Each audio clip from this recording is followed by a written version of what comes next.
গত 5 তারিখে বাংলাদেশের ইতিহাসে একটি নতুন স্বাধীনতা অর্জন করার পিছনে যারা বুক পেতে বুলেটের কাছে মাথা নত না করে বাংলার এই সবুজ ভূখণ্ডকে ইসলামী আন্দোলনের কার্যক্রমকে গতিশীল করার জন্য আবার আমাদেরকে ময়দানে কাজ করার জন্য একটু উন্মুক্ত একটি পরিবেশ করে দিয়েছেন, বিশেষ করে রংপুরের শহীদ আবু সাঈদ, বিশেষ করে ঢাকার সেই পানি পানি বলে চিৎকার আমাদের একজন ভাই মুগ্ধ, আমাদের পুলিশের ভ্যান থেকে একজন ভাইকে টেনে হেঁচড়ে ফেলিয়ে দেওয়া আরমান সহ প্রায় 1000-এরও বেশি মানুষ জীবন দিয়েছে। আজকের এই প্রোগ্রামের ব্যানারে লেখা আছে সেই সকল ভাইদের স্মরণে আমাদের এই প্রোগ্রাম। আমরা আবার আল্লাহর কাছে গত এই 5 তারিখের সকল শহীদের জন্য আল্লাহ রাব্বুল আলামিনের কাছে শাহাদাতের মর্যাদা কামনা করছি। সবাই বলি আমিন। সম্মানিত উপস্থিতি, সময় খুব কম, আমি নিজেকে খুবই আবেগে আপ্লুত হয়ে যাচ্ছি, কারণ কেশবপুরের মাটিতে আমি এই কেশবপুরের একটি ছেলে, আপনাদেরই সন্তান, আপনাদেরই ছোট ভাই বড় ভাই, অনেক দিন পরে আজকের এই পরিবেশে উন্মুক্ত বাতাসেই উন্মুক্ত এইভাবে একটি কথা বলার সুযোগ পাচ্ছি। ভিতরে অনেক কথা জমানো আছে, অনেক আবেগ আছে, অনেক ইতিহাস আছে, কিন্তু আজকে হয়তো বলার সুযোগ হবে না, বলবো। কিন্তু আজকে যেহেতু সাবেক ভাইদের এই প্রোগ্রাম, আমি একটি কথা না বললেই নিজেকে অপরাধী মনে হচ্ছে।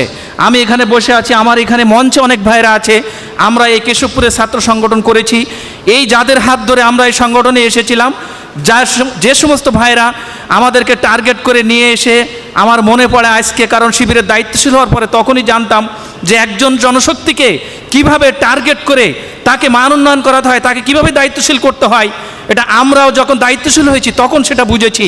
এমনইভাবে অনেক দায়িত্বশীল ভাইরা এখানে বসা আছেন, কিন্তু দুঃখজনক হলেও কষ্ট লাগে এবং আমাদের খারাপ লাগে যে সেই সমস্ত ভাইদের আজকে কেশবপুরের মাটিতে যদি সংগঠনের সেই দায়িত্বশীলতার ওই সময়ের যে অ্যাটিটিউড ছিল, যে আগ্রহ ছিল, যে দৌড়ানো, যে ময়দানে যে ভূমিকা রাখার কথা ছিল, আজকে কেন আমরা এই জায়গা থেকে পিছিয়ে থাকব?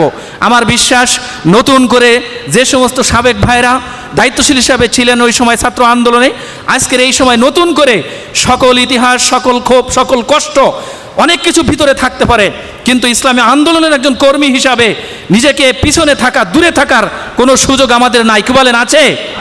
নাই। আমরা এমন একটি আন্দোলনের কর্মী হয়েছে যে আন্দোলনের একজন কর্মীর জীবনে নিষ্ক্রিয় হওয়ার কোনো সুযোগ নাই, কিন্তু কেন আমাদেরকে পিছে টানবে?